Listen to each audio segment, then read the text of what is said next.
I have over 25 years in the health and wellness space. It spans from massage therapy to hypnotherapy to breathworker to counseling. It was just the goal to dive into the human being in every way possible and see how much I could understand it. First and foremost, our bodies are built to predict and protect. So we walk around this world scared of everything, trying to understand what we need to be fearful of and what we need to protect ourselves of. And so being able to step into a space where you can look beyond that fear, look beyond that subconscious programming, and you can see what is possible, that's what people, I think, are truly craving and what is available to them when we work together.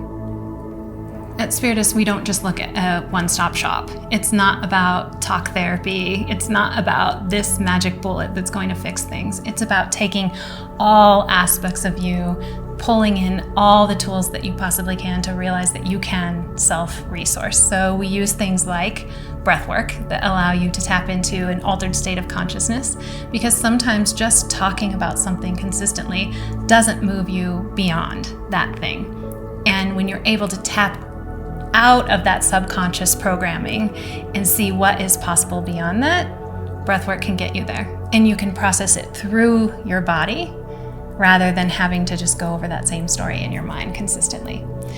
The way that conscious counseling can be different from, say, coaching or therapy is we don't need to just sit there and talk through that thing again and again and again and again.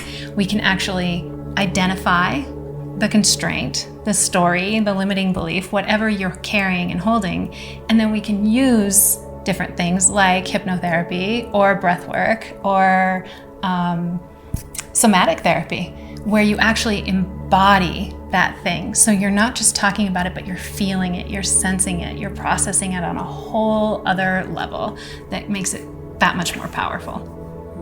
We all come onto this earth with constraints that we're meant to ascend and get through. And through my own personal experience, I faced those firsthand.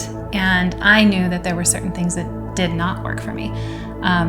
The first thing we usually turn to are coping mechanisms. We find some way to numb that pain, and that can be drugs or alcohol or sex or however someone decides to fill that space or numb that space. And so trying to get beyond the masks, trying to get beyond the numbing and trying to really feel it is where I think the real work is. And I know that firsthand because I've used all these tools on myself. I also walk the talk. I don't expect anybody I work with to do something I wouldn't do myself. And I have practices every single day that I am committed to so that I'm continuing to do the work. That's the other thing is the work doesn't end. It doesn't end. Again, it's not a magic bullet. It's not something where I say, okay, this is the issue, take this magic pill or do this thing and everything goes away. It's progress and it's consistent and it's work and it can be fun when you look at it as happening for you and not to you, and you see all the possibility that becomes available to you when you're no longer that victim of those circumstances.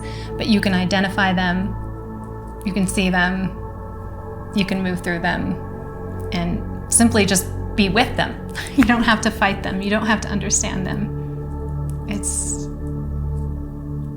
powerful beyond words.